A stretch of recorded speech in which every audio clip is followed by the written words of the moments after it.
Hello বন্ধুরা, জ্ঞানজ্যোতি coaching সেন্টারের পক্ষ থেকে তোমাদের সকলকে জানাই আরও একবার স্বাগত। আজকে আমি তোমাদের সঙ্গে যে টপিকটি নিয়ে আলোচনা করব সেটি হচ্ছে হরপ্পাবাসীদের সমাজ জীবন। তো বিষয়টি শুরু করার আগে তোমাদেরকে একটা ছোট্ট ইনফরমেশন দিতে চাই।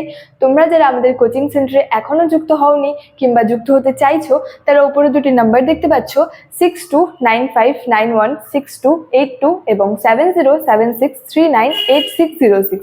এই দুটি নাম্বারের মধ্যে কিন্তু যে কোনো একটি নাম্বারে যোগাযোগ করে আমাদের সঙ্গে কিন্তু যুক্ত হয়ে যেতে পারো। তো দেরি না করে কিন্তু আজকে টপিক সম্পর্কে আমি আলোচনা শুরু করছি। তো দেখো, হরপ্পাবাসীদের সমাজ জীবন। তো বলা হয়েছে যে হরপ্পা সভ্যতায় সামাজিক সংগঠন ছিল কিনা এ বিষয়ে কিন্তু ঐতিহাসিকদের মধ্যে দ্বিমত আছে। অর্থাৎ ঐতিহাসিকরা কিন্তু এ বিষয়ে হচ্ছে একমত ছিলেন না, তাদের মধ্যে হচ্ছে ঐতিহাসিকদের মধ্যে আর কি মতভেদ রয়েছিল। তো এখানে যদি শ্রেণী বৈষম্যের কথা বলি, তো এক শ্রেণীর ঐতিহাসিক বলেছেন যে হরপ্পা সভ্যতায় হচ্ছে শ্রেণী বৈষম্য ছিল না, কিন্তু বেশিরভাগ ঐতিহাসিক বলেছেন যে হরপ্পা সভ্যতায় হচ্ছে শ্রেণী বৈষম্য ছিল। সেখানে যে বাড়িঘরগুলি যে ছিল, সেখানে যে ছোট বড় যে বাড়িঘর ছিল, যে বৃহৎ প্রাসাদগুলি যে ছিল, সেখানে যে দুর্গ ছিল, এগুলি থেকেই হচ্ছে শ্রেণী বৈষম্যের একটি দৃষ্টান্তের হচ্ছে পরিচয় পাওয়া যায়। অর্থাৎ সেখানের বাড়িঘর, প্রাসাদ, দুর্গ থেকেই কিন্তু একটা শ্রেণী বৈষম্যের পরিচয় পাওয়া যায়। এরপরে বলছে হচ্ছে কৃতদাস ব্যবস্থা। তো বলা হয়েছে যে এই হরপ্পা সভ্যতায় হচ্ছে যে কৃতদাস ব্যবস্থা কিন্তু চালু ছিল, এবং বলা হয়েছে সেখানে যে এই যে কৃতদাসরা যে ছিল, এই কৃতদাসরা হচ্ছে সেখানে হচ্ছে শস্যাগার যে ছিল, সেই শস্যাগার সংলগ্ন স্থানে কিন্তু যে ক্ষুদ্র যে কুটিরগুলি যে ছিল, এবং বলা যায় যে এই যে ছোট ছোট ঘরের যে সন্ধান পাওয়া গিয়েছিল, সেখানে কিন্তু তারা বসবাস করত। এবং বলা হয়েছে তারা সেখানে হচ্ছে শস্য ঝাড়াই এবং মাড়াই করত। তারপরে বলা হয়েছে সেখানে যে নর্দমা ছিল সেগুলি হচ্ছে পরিষ্কার করত।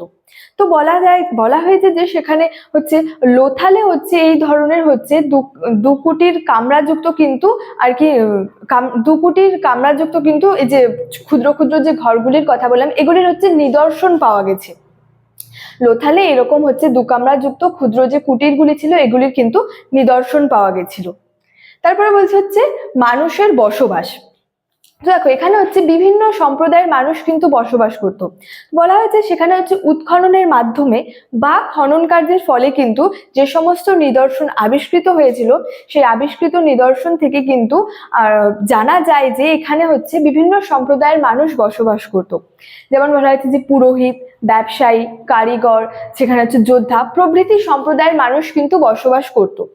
এবং বলা হয়েছে যে ধর্মীয় আচরণের অঙ্গ হিসেবে সেখানে হচ্ছে যে সভাগৃহ, যে স্নানাগার এবং হচ্ছে যে দুর্গ, মানে ধর্মীয় আচরণের অঙ্গ হিসেবে সেখানে স্নানাগার, সভাগৃহ, দুর্গের কথা কিন্তু বলা যায় বা জানা যায় কিন্তু। তারপরে যদি বলি এখানে হচ্ছে শিক্ষা ব্যবস্থা।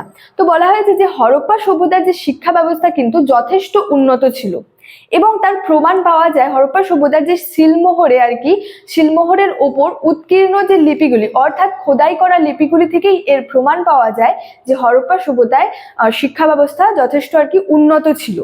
যদিও বলা হয়েছে এই লিপিগুলি কিন্তু পাঠোদ্ধার করা সম্ভব হয়নি, তবুও মনে করা হয় যে একটি হচ্ছে শিক্ষিত সম্প্রদায় কিন্তু হরপ্পা সমাজেও গড়ে উঠেছিল।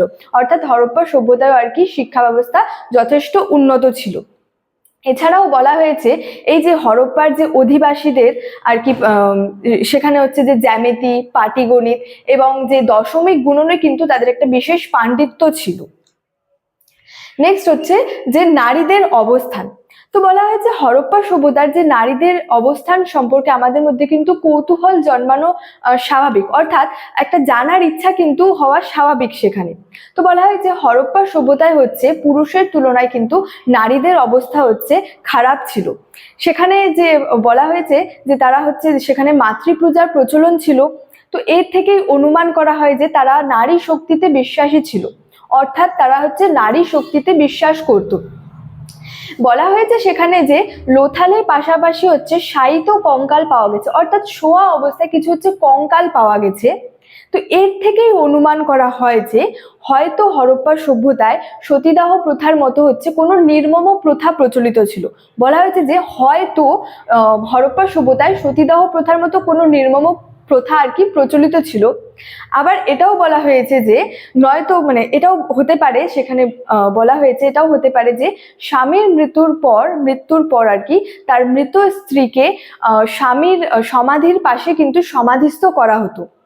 সেখানে যে সমস্ত লোথালের পাশাপাশি যে সমস্ত আর কি শায়িত কঙ্কালগুলি পাওয়া গেছিল, তো এখান থেকেই অনুমান করা হয়েছে যে হয়তো হরপ্পা সভ্যতায় সতীদাহ প্রথার মতো কোনো নির্মম প্রথা প্রচলিত ছিল।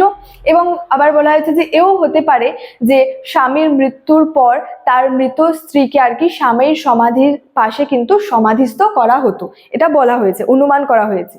তো স্টুডেন্ট, এই ছিল আজকে আমার আলোচনার বিষয়। ভিডিওটি তোমাদের কেমন লাগলো অবশ্যই আমাকে কমেন্ট করে জানিও, এবং ভালো লাগলে কিন্তু বন্ধুদের সঙ্গে শেয়ার করতে ভুলবে না। দেখা হচ্ছে তোমাদের সঙ্গে পরবর্তী ভিডিওতে। Thank you so much, thanks for watching.